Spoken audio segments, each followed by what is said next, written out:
Livy, இந்த season சிஎஸ்கேக்கு நிறைய அதிரடி மாற்றங்கள். நேற்று நீங்க 50-50 சொன்னீங்க, மக்களுடைய இது வந்து 66 இருந்துச்சு. இன்னைக்கு ஒரு கேள்வி கேட்டிருக்கோம். அந்த கேள்வி என்னன்றதை நம்ம பார்த்துட்டு உங்ககிட்ட நான் கொஸ்டினுக்கு வரேன்.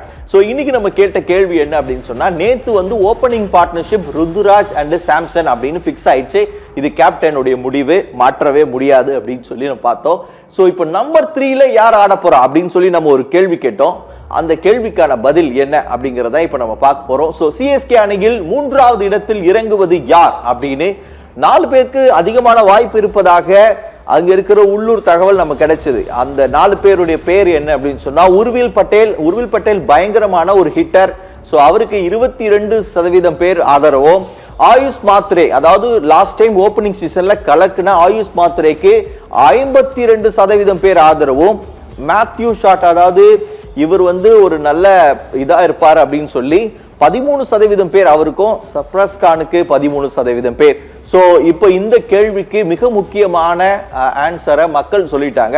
நம்மளுடைய நிபுணர்கள் என்ன சொல்றாங்க அப்படின்னு பார்க்க போறோம். லிவி, ஸோ என்னுடைய கேள்வி என்னன்னா, இந்த நம்பர் 3 பொசிஷன்ல கடந்த காலத்துல சுரேஷ் ரெய்னா மாதிரி ஒரு பெரிய பெரிய ஜாம்பவான்கள் ஆடின ஒரு பொசிஷன். சுரேஷ் ரெய்னா ரொம்ப வருஷமா இந்த இடத்தை தக்க வச்சு சூப்பரா அடிக்கார். ஸோ அவர் அடிச்ச ஸ்கோர்ல நிச்சயமா நிறைய மேட்ச் வின்னிங் ஸ்கோரா இருந்திருக்கு. அப்படி இருக்கும்போது இந்த பொசிஷன் எவ்வளவு முக்கியம் அப்படின்னு நினைக்கிறீங்க? இந்த பொசிஷனுக்கு ஆயுஷ் மாத்ரே பேரை இவங்க பீப்புள் வந்து ரெக்கமெண்ட் பண்ணியிருக்காங்க, சரியா?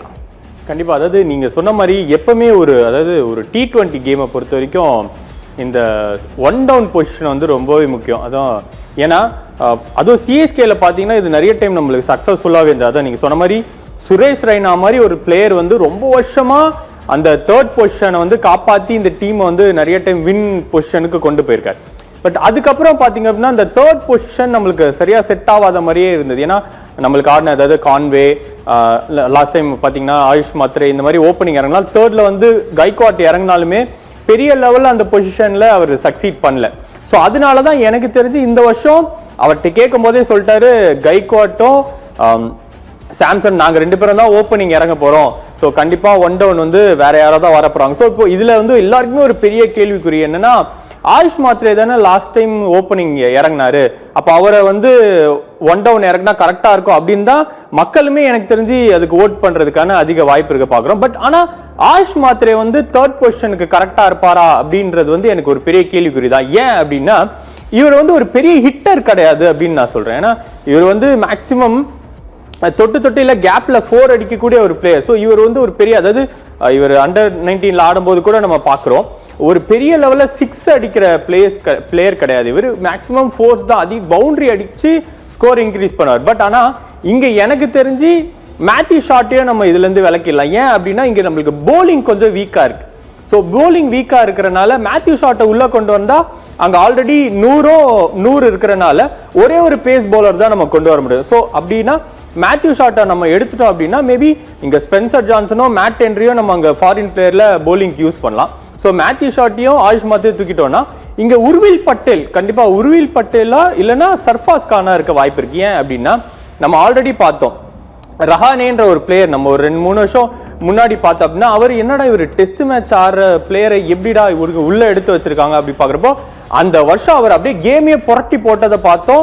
இப்போ அதனாலதான் அவர் வந்து அங்க கேகேஆர் கேப்டனா கத்துட்டு இருக்காரு. அங்கேயும் அந்த 3rd பொசிஷன்ல அவர் தாங்கி பிடிச்சிருக்காரு. ஏன்னா ஒரு பெரிய ஹிட்டர் ஆரம்பிச்சிட்டார். ஏன்னா நம்ம 22 பால்ஸ்ல அவர் ஆஃப் செஞ்சுரி அடிக்கிறத நம்ம பார்க்க ஆரம்பிச்சோம். ஸோ மேபி இங்க சர்ஃபஸ் கான் இல்லைன்னா உர்வில் பட்டேலா தான் இருக்க வாய்ப்பு இருக்கு. ஏன்னா நம்ம அவங்க பிளேயிங், அதாவது அவங்க கோச் பண்றது கூட பார்த்தோம் அப்படின்னா உர்வில் பட்டேலும் சர்ஃபஸ் கானும் பயங்கரமான ஹிட்டிங் கேம் ஆட ஆரம்பிச்சிருக்காங்க. ஸோ கண்டிப்பா நம்ம ஆல்ரெடி நேத்து பேசும்போது என்ன சொன்னோம்னா, தோனிக்கு பல்லா இவர் வந்து உள்ள ஒரு கீப்பிங் பொசிஷனோ பிளஸ் அந்த 7th அந்த பொசிஷன் எடுக்க வாய்ப்பு இருக்குன்னு. பட் ஆனா எனக்கு தெரிஞ்சு இப்போ ஒரு பெரிய கேள்விக்குறியா டீம் பிளேயிங் 11 இருக்கிறனால கண்டிப்பா அந்த ஒன் டவுன் பொசிஷன்ல உர்வில் பட்டேல் இல்லைன்னா சர்ஃபாஸ் கானா இருக்கிறதுக்கான அதிக வாய்ப்பு இருக்கிறத நான் பாக்குறேன். ஓகே, ஸோ லிவியுடைய கருத்துப்படி உர்வில் பட்டேலுக்கு அதிகமான வாய்ப்பு இருக்கு, ஏன்னா ஒரு நல்ல ஹிட்டர். ஸோ முக்கியமா லிவியுடைய பாயிண்ட் என்ன அப்படின்னு சொன்னா, ஸோ பவர் பிளே அந்த டைம்ல மட்டும்தான் ஆயுஷ் மாத்திரைவால பவுண்டரிஸ் நிறைய அடிக்க முடியும். பவர் பிளே முடிஞ்சிச்சு அப்படின்னு சொன்னா அவர் கேட்ச் ஆவறத நிறைய டைம் நம்ம லாஸ்ட் சீசன்ல பார்த்தோம். பவர் பிளேக்கு அப்புறம் அவர் லேண்ட ஸ்கோர் வந்து ரொம்ப ரொம்ப குறைவு, பெர்சன்டேஜும் ரொம்ப குறைவு. அதுதான் நம்ம ஸ்டாட்டிஸ்டிக்ஸ் நமக்கு சொல்லி தர விஷயம். அதனாலதான் ஆயுஷ் மாத்திரை இந்த இடத்துல 3rd பொசிஷன்ல ஆடுறது கஷ்டம். ஒருவேளை ருத்ராஜும் சாம்சனும் 10 ஓவர் தாண்டிட்டாங்க அப்படின்னு சொன்னா ஆட்டம் அப்படியே மாறிடும். ஏன்னா ஸ்ட்ரெயிட்டாவே பிரவிஸ் அண்டு இவங்க சிவம் துபே தான் வரப்போறாங்க, அதுல மாற்று கருத்தே இல்லை. ஆனா ஒருவேளை அவங்க பவர் பிளேக்குள்ள அவுட் ஆயிட்டான் அப்படின்னா தான் கொஞ்சம் சிக்கல் இருக்கு. ஸோ இந்த சிக்கல் வந்து ஒரு பெரிய இடத்துல இருந்தாலும் இந்த வாட்டி நம்மளுடைய அட்டவணை ரெடி ஆயிடுச்சுங்க.